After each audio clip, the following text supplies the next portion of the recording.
Baltistan who consider themselves to be part of the greater Jammu Kashmir state, and there is a constituency. And of course, the only Kashmiri party which is organized not only in Azad Kashmir, not only all over the world, but also in Gilgit and Pakistan is Jammu Kashmir Liberation Front, and have been.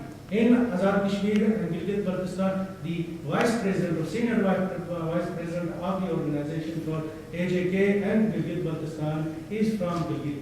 And therefore we have always, and Mr. Amanullah Khan of course hails from Gilgit. Perhaps a visionary approach or dedication to our cause. And criticize our leaders. I think the most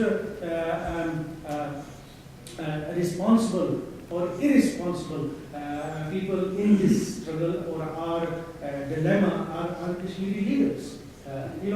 Kashmiri leadership, particularly those Kashmiri leaders who use Kashmir issue to regain or gain power in politics, whether it is from Muzaffarabad or whether it is the assembly in India, or have not yet participated or shown a desire to participate in the power politics arena. There may be a change. There may be a change, particularly in Azad Kashmir, because of the kind of corruption and because of the inertia and because of the undemocratic nature of the to be, I think, legitimately and quite plausibly going to be mounted over the next coming foreseeable future. But criticism has to be, Mr. Bhattu, late Mr. Bhattu, a great leader, a visionary leader, a leader with a tremendous passion. He said he would fight for 1,000 years for the freedom of the Kashmiri people. But what has happened? His party, his successors, they governed for 5 years in Pakistan. Lord Ahmed, you are with Pakistan who consider themselves to be part of the greater Jammu Kashmir state, and there is a constituency. And of course, the only Kashmiri party which is organized not only in Azad Kashmir, not only all over the world, but also in Gilgit and Pakistan is Jammu Kashmir Liberation Front, and have been. In Azad Kashmir and Gilgit Baltistan, the vice president or senior vice president of the organization for AJK and Gilgit Baltistan is from Gilgit. And therefore we have always, and Mr. Amanullah Khan of course hails from Gilgit. Their families, as in the martyrs' graveyard, their graves actually wait to be. So Lord Ahmed, thank you very much for your continued support. And you are proving to be a bridge between the Kashmiri diaspora and the British Parliament and the mainstream view and the political established view in this country. And may you flourish and may you succeed in success. We always look up to you and for whatever in your struggle, in your work, we are very much with you as you are with us. Now, there are 2 or 3 very serious issues. One is in relation to the Kashmir Council, which I again agree with you. Thank you for leading on that. But also, I think that the 30 seats or whatever seats, 10 seats from Pakistan, the elected seats, 12 elected seats, is another type of corruption that needs to end. I am not saying for 1 minute that Kashmiris who live in Pakistan, that they should not have the right of self-determination, right to be able to tick the box.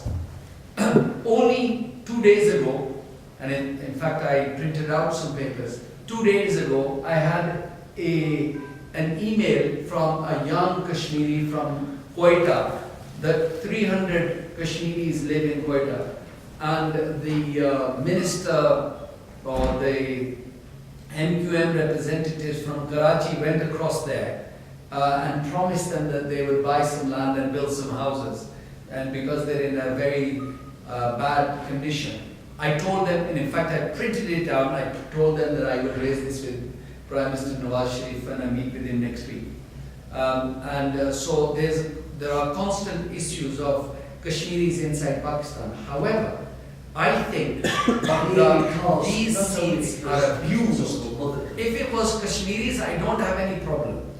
But there are more Kashmiris in England than there are in whole of Pakistan. And they have these seats which are actually, in Karachi you will always get NQM, dictated by this guy in London. And they will, because he controls the ballot box. In Punjab, it will always be whoever's the chief minister and the government. It doesn't matter what you Kashmiris think or anybody else thinks. So I think that we need to look at that case also seriously.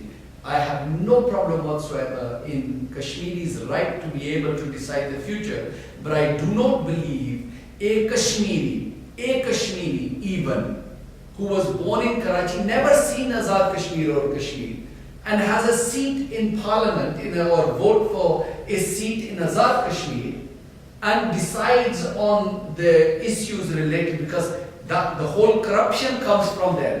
You have started the process where they will be influenced in Islamabad and in Karachi and elsewhere. So we need to look at all that. And then there are other people who even think a little bit further, because yes, I totally agree with you about right of self-determination and the three options. But for administrative, now some people would say, well, until the decision is made, then they should remain as they are. I would say that the corruption has gone so much, we really need to reorganize or to look at the way Azad Kashmir and Gilgit-Baltistan is run. Because the identity of Kashmiris, even though I have criticism of Sardar Qayyum and Sardar Ibrahim and others, that they were there for their own self-interest in what they did, but the current people who are running Azad Kashmir, and everybody knows that the relationship I have or had with them, but these people have actually destroyed the identity of Kashmir. They don't speak with the rulers in Islamabad now. They speak with their cleaners and their small administrators in their private houses rather than in Prime Minister House or President House or the ministers of Kashmir. So like the identity has eroded. The shakhs, that has gone out of the window now for the Kashmiris, because they've just, because they are corrupt, because they are beggars, because they depend on these people. So therefore they have eroded this whole thing. So unless we have a strong, and this was supposed to be Azad Kashmir, supposed to be an independent Kashmir, and it was supposed to be a base camp. It was supposed to be a place for Kashmiris could rise for the right of self-determination. Actually, it has failed miserably so far, and it is doing so on a constant basis. And so I don't mind if KKLF can lead in the next, when the weather improves and we get rid of these risks, if you have organized a national conference, and not in Oldham, by the way, maybe in London, because, or Birmingham, somewhere center, and not lead it yourselves, but involve everybody, and I'll be very happy to attend. I have a friend who has organized an international conference in Toronto in June, where we will raise these questions. I've written to parliamentarians and asking them to join me, because there's a big alliance, Canadian alliance of mainstream organizations that are supporting the right of self-determination for the Kashmiri people. So we can raise it there. But any time from now till middle of July, if you want to organize a conference on this particular issue, but we have to do it ourselves. It's good that symbolically we meet on this day, but we really need to raise the intellectual debate.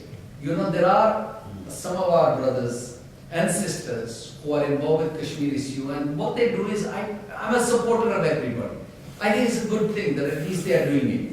at least Kashmir is being discussed. But you know, if you keep discussing it like they do, photographs, few pictures, right of self-determination, we can't do this, then all our indigenous white parliamentarians, they've already said to me, well, we've realized that that's all they want.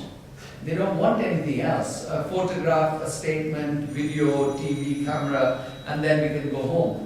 And if you keep doing that, then the issue is gone. So we need to put the life back into this debate and sort of lead it, and maybe have an intellectual conference, and also come up with one or two new campaigns, like we did the bus campaign, like you've done the MP's letter for remains of Shaheed Kashmir Maqbool Bhat. We need to do another campaign that will sort of keep the issue alive. And I do agree with you. I personally fear that there is something on the minds of rulers in Islamabad. I think that last one, this is the continuation of Musharraf's policy, which Zulfikar Ali Bhutto, late Zulfikar Ali Bhutto's party did. They continued with the same policy, and now Mia Saab, I think, is going to be doing the same, or even more, because of their own origins, being in Punjab, in eastern Punjab. They've made very good relations with, although their real origins are Kashmiri, but their latest origins being from East Punjab. So I'm not very optimistic. Sadly, I have to say to you, but I have not given up. I am more determined now than ever that we need to put the life back in this campaign again, and we need to continue. And I thank you for giving me the opportunity again to organize this. Thank you very much.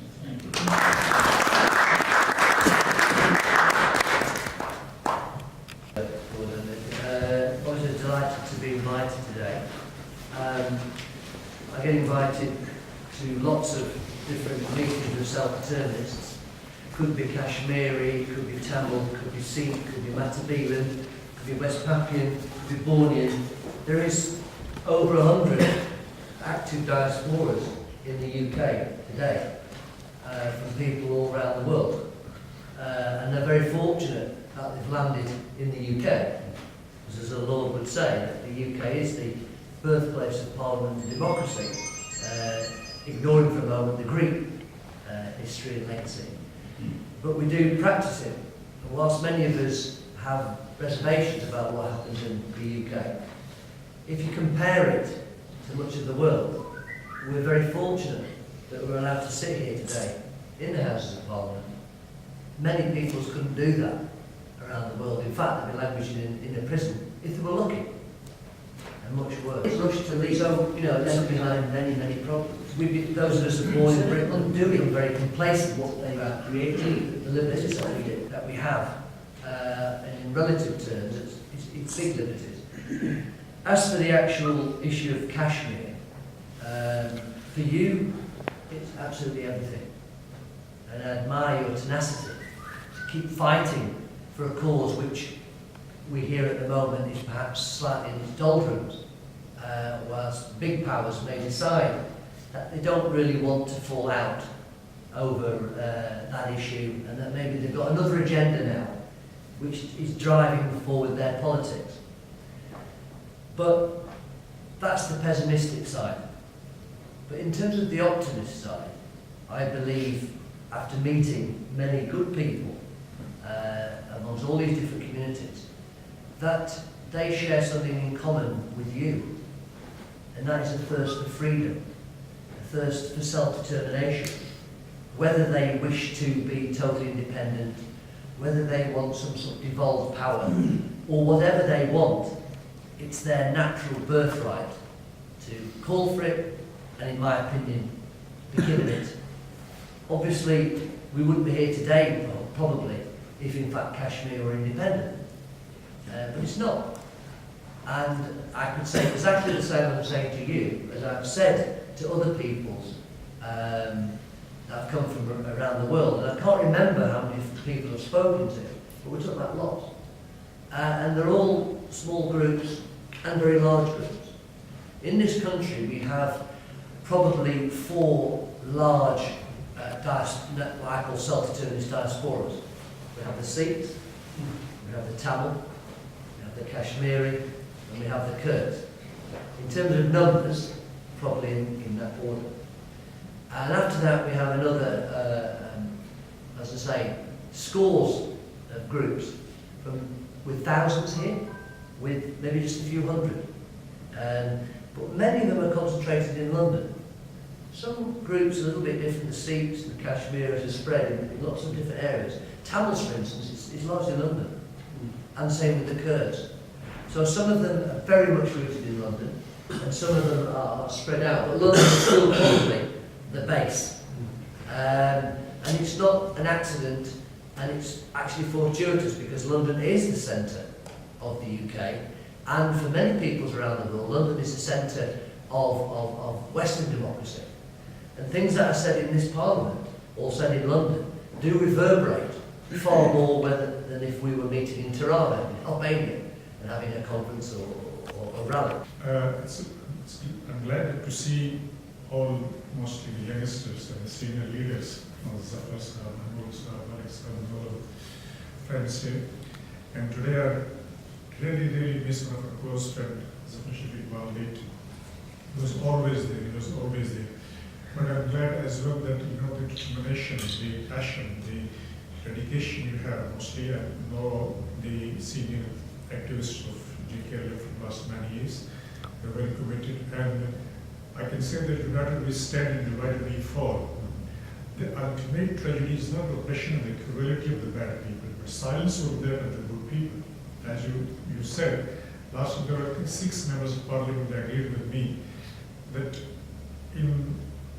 this is the mother of parliaments and most civilized nation.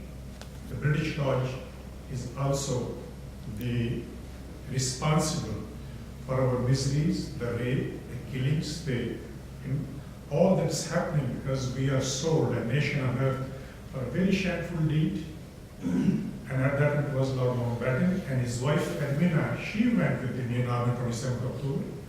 So we don't blame you, but we say it were our ancestors, but we are here Britishers, but our hearts and souls are back home with our mothers, sisters, brothers. We are not happy. So to remove this bad name, please join our ranks. We need to knock the doors of our MPs, civil society, intellectuals and students, that look, this was happened in the past, but now join us and free our nation from the king. See, now in Kashmir, on one side there is the nature, the snowfall, third time, the only lifeline from Srinagar to Jammu is 12 hours, and everything comes from abroad is stopped. And on the other side, everywhere, in every door, there is an Indian Army and the groups of the houses and the corners, and every corner, nook and corner, you can see the Indian Army, and he is powerful, not the local police. Even police officer, SHO, police SP, commander, he's not powerful. Even a single army officer is powerful because of those blackest laws. According to the PSA, Public Safety Act, for 2 years you are not allowed to hire a solicitor without any paper, any witness, you are behind the bars. And simple army personnel is allowed to arrest anybody on suspicion, because he looks like a freedom fighter, yes?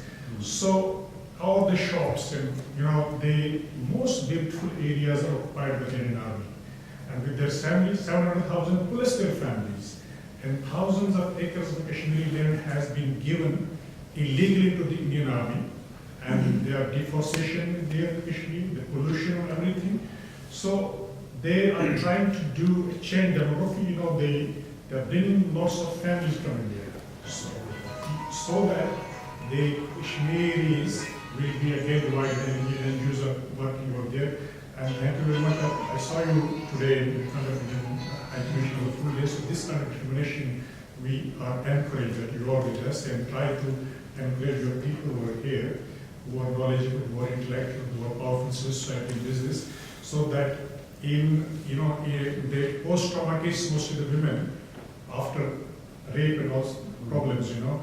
There's nothing from international agencies, from Red Cross, so they need counseling, they need trainings, they need rehabilitation centers, the hospitals are full of all, you don't find any bed sheet without any blood stain in hospitals. So on that side as well, we request international human rights in all those bodies who are helping internationally, but they quickly will go to Palestine and other areas, but not to Kashmir. Kashmir is the senior most agenda in United Nations, and it is unfinished agenda of British Raj as well.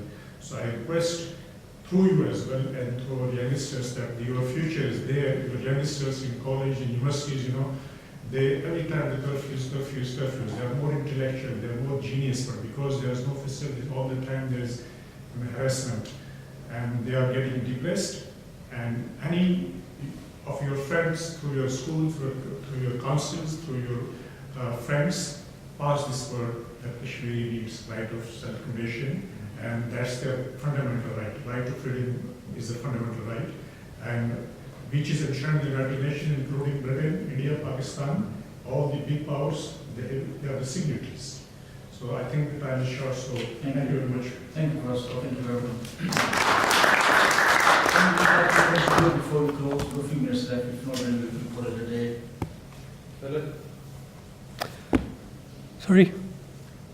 Yeah, that's it. I just like to reiterate the fact of what Professor Khan said, Lord Nazir said, Admi Quran Table said. We have to, this is the time for us to stand up for Kashmir. It feels like we're slowly losing grip of it, but this is the time we have to stand up for it and increase the voice of Kashmir. Because for us it means a lot, for the new gen, for people who are coming now, people younger than me, they don't know much about Kashmir. And it's time for us to stand up now and talk more about Kashmir, because we want the independence that we've always wanted.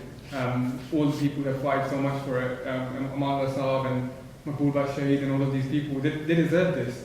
And the only way we can do this is unite and actually speak about it and be proud as a Kashmiri. Wherever you go, you should say you're Kashmiri. People regard you as Pakistani, but say you're Kashmiri. And we have to take steps. We have to increase the voice, universities, offices, wherever you are, increase the voice of Kashmir. And if we do this, maybe other people might realize, and slowly if we can, it starts from the ground level. So if you build it up slowly, maybe we can get there. And inshallah one day we will get there. All the things are happening that we are surrounded by enemies, and also they're trying to do also conspiracy against us. So we need to be alert and try to do whatever we can in our power to hold on to our land.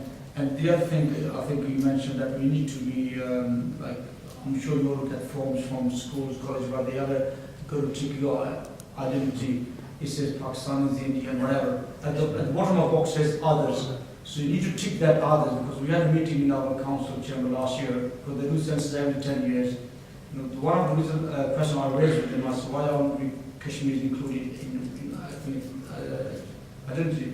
What he said, because majority of Kashmiris tick Pakistanis, you know, basically we go by that figure. So if everybody ticks the versus others, right, Kashmiris, after 10 years, when they collect all the data, and also they should have enough signature, then it can be classified as a separate. You know. This is something we go to aware, and you can do other things. You can boycott Indian goods, and so many things you can do. You know, we got to start working together, especially youngsters, because you're our future, and before it's too late. So you know, we all work together and try to highlight as much as we can. You know, stop watching Indian films, Indian good. I mean, this is something we need to, you know, take our steps. You know, at least we can do something. Can I? Do you mind if I just say Yeah. something? There is that Facebook page, but I think it's not rocket science to realize that who pays for that bullet and fire on someone? It's you by buying Indian goods. So I think that's one of the very simple things we can do by boycotting goods. You're not financing terror. Every time you buy something, remember, you're the one that financed that terror through purchasing Indian goods. That's all.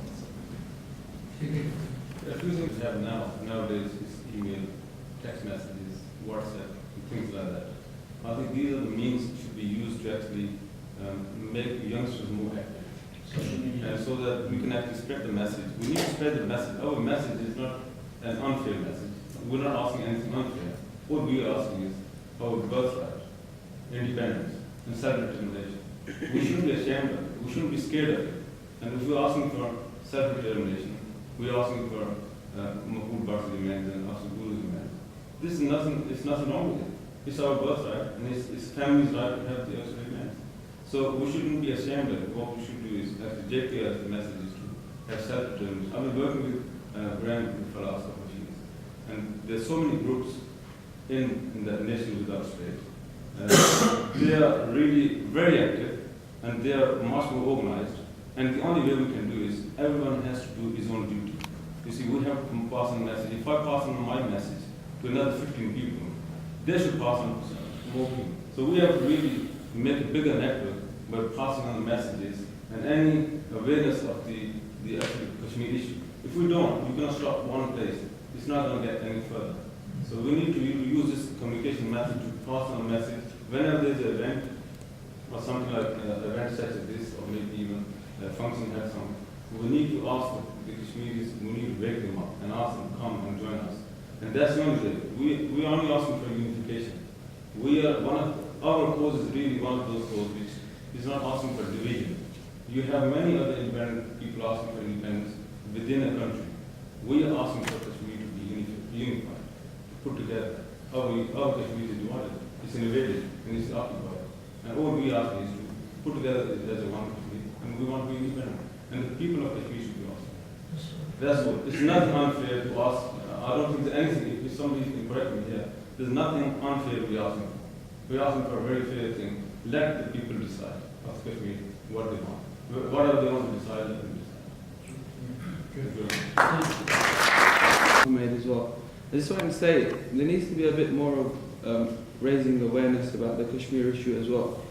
Because if you see the news, there's news about Palestine, Syria, these places, there's a lot of news, but there's nothing really out there that's about Kashmir. And I'm pretty sure if we could, have them take petitions to the Indian embassy or the Indian Prime Minister, to some human rights campaign, something like the UN or the Amnesty, if we can go to them and say to them, look, this is what's happening in Kashmir as well. And if they can actually help us out, not only to raise awareness but to go into that area and try and implement something where then they are on our side as well when we're going to the Indian High Commission or when we're writing a petition to the Indian Prime Minister or the Indian President saying whatever we need to. So if we can have some sort of human rights campaign on our side as well, that is an added bonus as well. What has been said today and on 30th of Martyrdom and Barsia, Shaheed Kashmir Maqbool Bhat. As I said many times on these occasions that I am very privileged in this sense that I was actually recruited by and his signatures, Maqbool Bhat's signature on my actual form when I joined the struggle in April 1975 in Rawalpindi. That was the first time I met him. And the way he was talking about the struggle and the independence of Kashmir, very indeed because I was a young guy and I didn't understand much about Kashmir. And alhamdulillah, I would say one thing, that looking back and coming into his Parliament House of past nearly 30 years, when people didn't want to know us, and they thought that people were asking the unfettered right of self-determination for Kashmiri people, and we want total independence and reunification of Kashmir, it was seen as a bad thing. But look at the torch that Maqbool Bhat has taken up, and he has given his life for it. He didn't sell himself to either Pakistani governments or Indian governments. And now recently, Afzal Guru, the same thing, and many thousands of other martyrs in Kashmir. Struggle actually now at a stage that we got to think that how we're going to take it further. First of all, we got to get our own house in order. I mean the Kashmiris itself. The place we call Azad Kashmir, especially we need to concentrate on that. The governance in Azad Kashmir, the leader of Azad Kashmir, the whole government, if you go and look, because I go there every year, For 3 months, 2-3 months, I go there and I look and see it's all corrupt. They are not there for the future of Kashmiri people. But I think we need to educate our own Kashmiri diaspora in this country and have conferences like that Lord Nazir has suggested, that we need to talk to all the Kashmiris, bring them on one platform, and we need to start from there, that we have to have a proper, democratic, legitimate government governing Azad Kashmir, which is called as base camp. Then I think we can forward our struggle. And all those leaders come here, those are not legitimate leaders, and they are not the product of a true democracy. So therefore we need to rethink, and we've got to sit together with all the Kashmiri groups, Kashmiri people, about 1 million Kashmiri people in this country. Then in all those days when we started this work, in late 70s, very few people even knew where Kashmir was.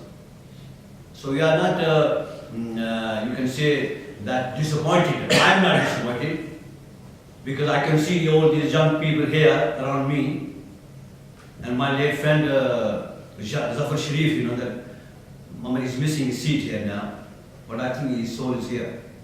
And we've got to carry on this message, and we've got to carry on this torch that Maqbool Bhat and many and Afzal Guru has taken up for this cause. It's a noble cause, and we should not forget that. And I hope that we will succeed one day to achieve our total independence. Inshallah.